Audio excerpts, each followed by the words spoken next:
Olá, meu amigo, minha amiga que está acompanhando a leitura do nosso livro Hábitos Atômicos de James Clear, best-seller do The New York Times. Nós vamos agora para o vídeo de número 18, capítulo 7. O segredo do autocontrole. Não deixe de nos seguir ali nas redes sociais, @saudedelas1, o nosso Instagram. Lá também tem mais novidades para você. Gente, vamos lá.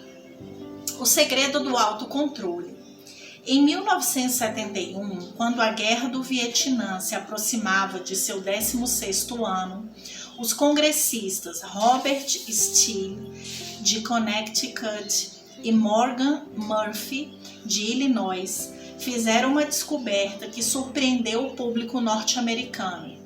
Ao visitar as tropas, descobriram que mais de 15% dos soldados dos Estados Unidos em serviço eram viciados em heroína.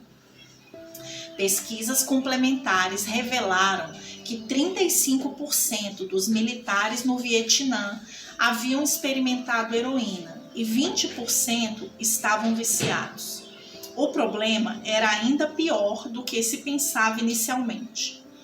A descoberta levou a um alvoroço em Washington, que, dentre outras coisas, levou à criação do Escritório de Ação Especial de Prevenção ao Abuso de Drogas, sob o comando do presidente Nixon, para promover a prevenção e a reabilitação e acompanhar os membros dependentes em sua volta para casa.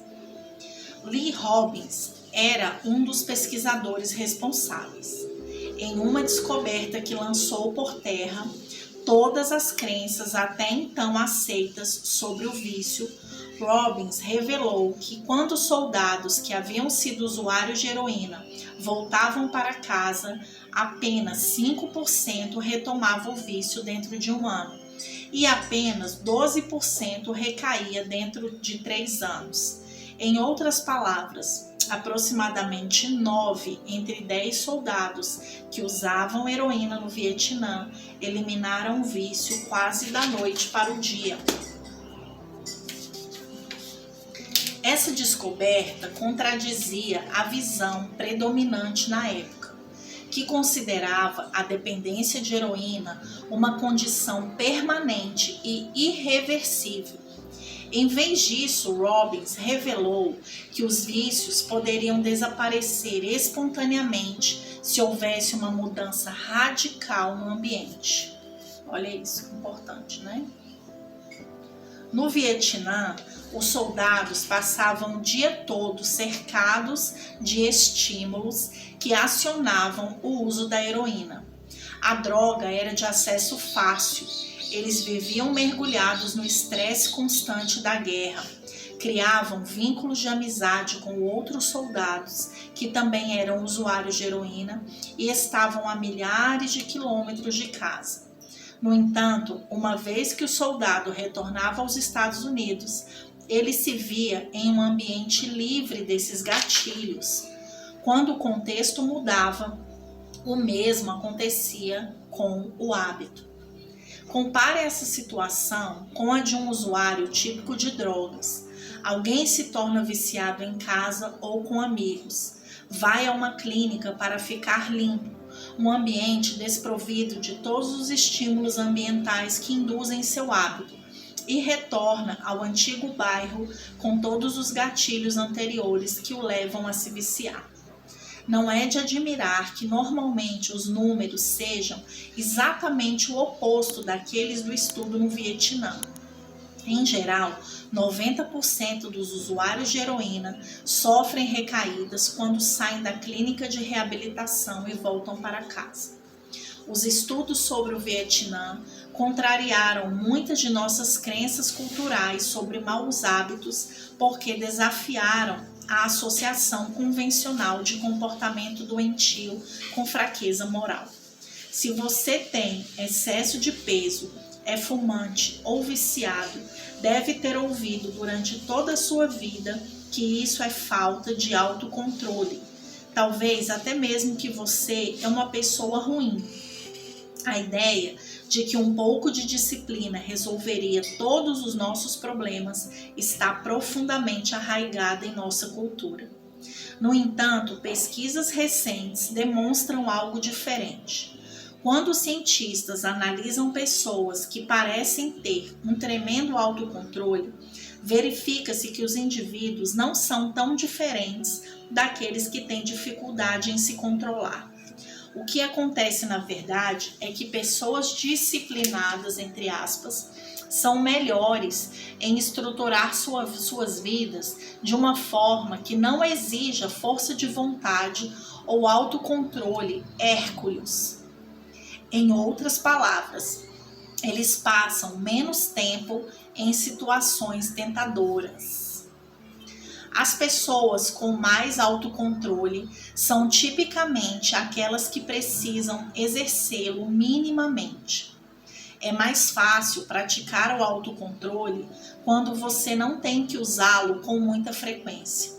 Então, sim, perseverança, garra e força de vontade são essenciais para o sucesso, mas a maneira de melhorar essas qualidades não é desejar que você seja uma pessoa mais disciplinada, mas criar um ambiente mais disciplinado. Essa ideia que desafia o senso comum faz ainda mais sentido quando você entende o que acontece quando um hábito é formado no cérebro. Um hábito que foi codificado na mente está pronto para ser usado sempre que a situação pertinente surge. Quando Pat Owell, uma terapeuta de Austin, Texas, começou a fumar, costumava fumar enquanto andava a cavalo com um amigo. Em determinado momento, ela parou de fumar e conseguiu se manter longe do vício por anos. Ela também parou de andar a cavalo. Décadas mais tarde, ao retomar os passeios a cavalo, viu-se novamente desejando um cigarro pela primeira vez em anos. Os estímulos ainda estavam internalizados, ela só não se expunha a eles há muito tempo. Uma vez que um hábito tenha sido codificado, o desejo de agir surge sempre que os estímulos ambientais reaparecem. Essa é uma das razões pelas quais as técnicas de mudança de comportamento podem sair pela culatra. Envergonhar as pessoas obesas com apresentações sobre perda de peso pode fazer com que se sintam estressadas e, como resultado, muitas pessoas retornam à sua estratégia preferida de enfrentamento: comer demais. Mostrar fotos de pulmões enegrecidos para fumantes leva a níveis mais altos de ansiedade, o que leva muitas pessoas a procurar um cigarro. Se você não prestar atenção nos estímulos, poderá provocar o exato comportamento que deseja interromper. Os maus hábitos são autocatalíticos. O processo se retroalimenta. Eles provocam os sentimentos que tentam entorpecer. Você se sente mal, então come junk food. Porque comeu junk food, você se sente mal. Assistir à televisão faz você se sentir preguiçoso. Então você assiste a mais televisão, porque não tem energia para fazer qualquer outra coisa. Preocupar-se com sua saúde faz com que fique ansioso, o que faz com que fume para aliviar a ansiedade, o que piora ainda mais sua saúde e logo se sentirá mais ansioso. É uma espiral descendente, um trem desgovernado de maus hábitos. Pesquisadores referem-se a esse fenômeno como desejo induzido por estímulo. Um gatilho externo cria um desejo compulsivo de repetir um mau hábito. Uma vez que você percebe uma coisa, começa a desejá-la. Esse processo está acontecendo o tempo todo, muitas vezes sem nos darmos conta.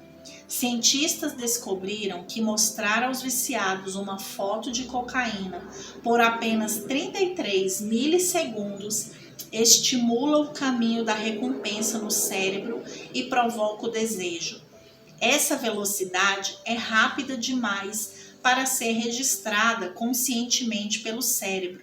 Os viciados não conseguiam nem mesmo identificar o que tinham visto, mas ansiavam pela droga da mesma forma. Moral da história: você pode quebrar um hábito, mas é improvável que o esqueça. Uma vez que os sulcos mentais do hábito tenham sido criados em seu cérebro, são quase impossíveis de serem removidos completamente, mesmo que não sejam usados por um bom tempo. E isso significa que simplesmente resistir à tentação é uma estratégia ineficaz. É difícil manter uma atitude zen em uma vida cheia de interrupções. É preciso muita energia. No curto prazo, você pode escolher dominar a tentação. Em longo prazo, nos tornamos um produto do ambiente em que vivemos. Para ser franco, nunca vi alguém manter hábitos positivos de forma consistente em um ambiente negativo. Uma abordagem mais confiável é eliminar os maus hábitos pela raiz. Uma das maneiras mais práticas de acabar com eles é reduzir a exposição aos estímulos que o desencadeiam. Se não consegue trabalhar, deixe o telefone em outro cômodo por algumas horas. Se está continuamente sentindo que não é bom o suficiente, pare de seguir as contas de mídia social que provocam ciúme e inveja. Se está perdendo muito tempo assistindo à televisão, remova-a do quarto. Se está gastando muito dinheiro com produtos eletrônicos, pare de ler as resenhas dos últimos equipamentos de tecnologia. Se estiver jogando videogame em excesso, desconecte o console e coloque-o em um armário após cada uso. Essa prática é uma inversão da primeira lei da mudança de comportamento. Ao invés de torná-lo claro, você pode torná-lo invisível. Muitas vezes me surpreendo com o quanto essas mudanças simples são eficazes. Remova um único estímulo e todo o hábito desaparece. O autocontrole é uma estratégia de curto, não de longo prazo. Você pode ser capaz de resistir à tentação uma ou duas vezes, mas é improvável que consiga reunir a força de vontade para vencer seus desejos todas as vezes. Em vez de convocar uma nova dose de força de vontade sempre que quiser fazer a coisa certa. Sua energia seria melhor aproveitada para otimizar o seu ambiente. Esse é o segredo do autocontrole. Torne os estímulos de seus bons hábitos claros e dos maus invisíveis. Resumo aqui do capítulo. A inversão da primeira lei de mudança de comportamento é torná-lo invisível. Uma vez que um hábito é formado, é improvável que seja esquecido. Pessoas com autocontrole elevado tendem a gastar menos tempo em situações tentadoras. É mais fácil evitar do que resistir à tentação. Uma das maneiras mais práticas de eliminar um mau hábito é reduzir a exposição ao estímulo que o desencadeia. O autocontrole é uma estratégia de curto, não de longo prazo. Aí ele vai montar aqui um esqueminha, que é como criar um bom hábito. A primeira lei: torne-o claro. Preencha a avaliação dos hábitos, anote seus hábitos atuais para se conscientizar deles. O item 1.2, que faz parte dessa primeira lei, torne-o claro, né? Use as intenções de implementação. Eu irei, aí você vai colocar o comportamento, as horas e o local. Item 1.3, use o empilhamento de hábitos. Depois do hábito atual, eu irei, aí você vai colocar um novo hábito. Item 1.4. Redesenhe seu ambiente. Torne os estímulos dos bons hábitos claros e visíveis. Aí a segunda lei, torne-o atraente. A terceira lei, torne-o fácil. A quarta lei, torne-o satisfatório. E o outro quadro ele coloca como se livrar de um mau hábito. Inversão da primeira lei, que é torne-o claro, né? Aí você vai inverter, torne-o invisível. Item 1.5. Reduza a exposição, remova os estímulos de seus maus hábitos do ambiente. Inversão da segunda lei, torne-o desinteressante. Inversão da terceira lei, torne-o difícil. Inversão da quarta lei, torne-o insatisfatório. Você pode imprimir uma versão completa deste roteiro de hábitos em www.altabucks.com.br. Então, esse aqui é o esqueminha que ele faz, tá bom? E se você quiser, você pode imprimir aí por esse site. Assim, nós vamos terminando aí a leitura do capítulo 7 e daqui a pouco eu te espero para a próxima leitura. Deus te abençoe! Você já imaginou como seria viver com mais saúde, energia e autoestima? Uma vida saudável começa com a decisão de adotar novos hábitos, mas sabemos que essa jornada não é fácil de enfrentar sozinha. Existem lutas que exigem apoio, força e direcionamento para superar. É por isso que criamos a Revolução de Dentro para Fora, um grupo de mentoria feito para transformar vidas. Aqui, você será acompanhada de perto, com estratégias práticas para vencer velhos hábitos e construir uma nova rotina. Junte-se a mulheres vencedoras como você, que estão superando limitações e bloqueios, e descubra o poder de uma verdadeira revolução que começa dentro de você. Venha com a gente e transforme sua vida hoje mesmo, porque juntas somos mais fortes.